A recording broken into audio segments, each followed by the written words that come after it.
Light দেখা না।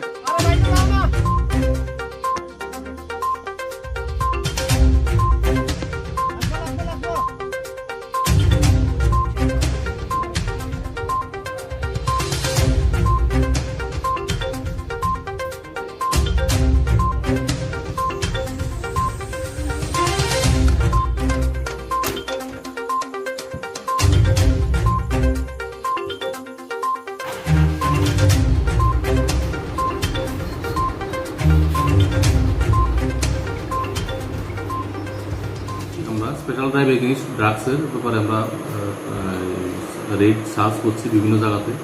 তো আজকে সেই অনুযায়ী আমাদের শিডিউল অনুযায়ী আজকে আমরা বিকালবেলা এসআই অপু দাস এবং এসআই গৌতম পাল অ্যান্টি ড্রাগস রেডে বের হয়।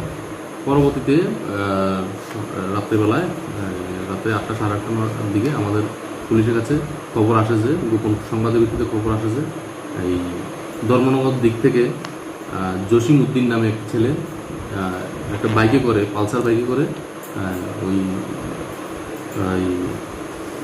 জলাইবাড়ির দিকে সে কিছু সাসপেক্টেড কন্ট্রামেন্ট আইটেম নিয়ে আসতে পারে।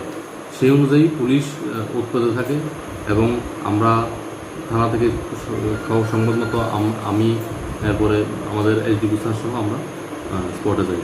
পরবর্তীতে যাওয়ার পরে আমরা একটু পরে আমরা লক্ষ্য করি সেই ইনফরমেশন মতোই একটা ছেলে একটা পালসার বাইক নিয়ে ওই ইসা লালসরা এলাকাতে গিয়ে পৌঁছালে আমরা ওকে সাসপেক্টেড অন সাসপিসিয়েশন আমরা ওকে রিটেন করি।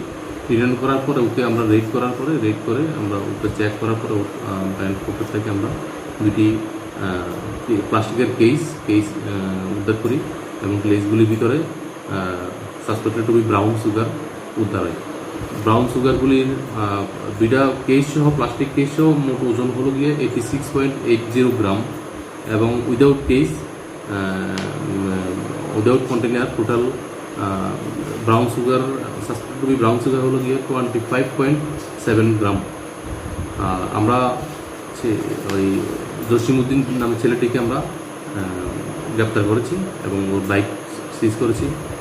ওর সঙ্গে কিছু টাকা ছিল, টাকা, মোবাইল ফোন, এগুলি আমরা সিজ করে নিয়েছি। বাইকের নাম্বারটা কত স্যার? ওর বাইকের নাম্বারটা হলো TR05C 4804। কদমতলা থানায় একটা মামলা নিয়েছি। মামলা নাম্বার হলো যে 30/2022 under section 8C/22D/25 of NDPS।